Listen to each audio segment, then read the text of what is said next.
அனைவருக்கும் வணக்கம். அனைவருக்கும் வணக்கம். ஏப்ரல் 3ஆம் தேதி புகழ்பெற்ற இராணுவ அதிகாரி சாம் மானெக்ஷா இந்திய இராணுவ வரலாற்றில் சாதனை படைத்த ஃபீல்டு மார்ஷல் சாம் மானெக்ஷா பிறந்த தினம் இன்று. பஞ்சாப் மாநிலம் அமிர்தசரஸில் 1914ஆம் ஆண்டு பிறந்தவர். இந்த அமிர்தசரஸ் பொற்கோவிலுக்கு நான் போயிருக்கிறேன். இவரது முழு பெயர் சாம் ஹோர்முஜி பிரேம்ஜி சாம் பகதூர் ஜாம்ஷெட்ஜி மானெக்ஷா. எப்படா அது சொல்கிறது? சாம்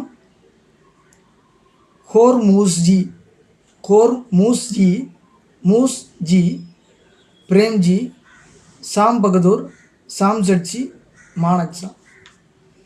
தந்தை போல மருத்துவம் படிக்க விரும்பினார். ஆனால் இங்கிலாந்து சென்று படிக்க வீட்டில் அனுமதிக்கவில்லை. கோபம் கொண்டு டேராடூன் இராணுவ கல்லூரிக்கு விண்ணப்பித்தார். முதலாக அந்த இராணுவ பயிற்சிக்கு தேர்ந்தெடுக்கப்பட்ட 40 பேரில் இவரும் ஒருவர்.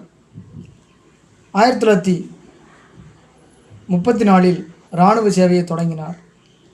பர்மாவில் 1942இல் பணியாற்றிய போது 2ஆம் உலகப் போர் மூண்டது. ஜப்பானின் தாக்குதல்களை எதிர்கொண்டு போராடிய இவரது உடலில் 9 குண்டுகள் பாய்ந்தன. படுகாயம் அடைந்த போதும் தொடர்ந்து போராடி போர் முனையை கைப்பற்றும் முயற்சியில் வெற்றி கண்டார்.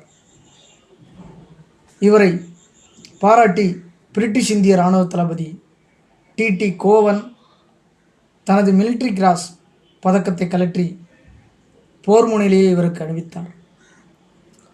உடல்நலம் தேறியதும் குவட்டாவில் உள்ள பணியாளர் கல்லூரிக்கு பயிற்சியாளராக அனுப்பப்பட்டார். வீரர்கள் இவரை சாம் பகதூர் அப்படின்னா துணிச்சல்காரர் என்று அர்த்தம் அப்படின்னு சொல்லி அழைத்தார்கள். 2ஆம் உலகப் போர் முடிந்த பிறகு 10,000 போர் கைதிகளின் மறுவாழ்வுக்கு உதவினார்.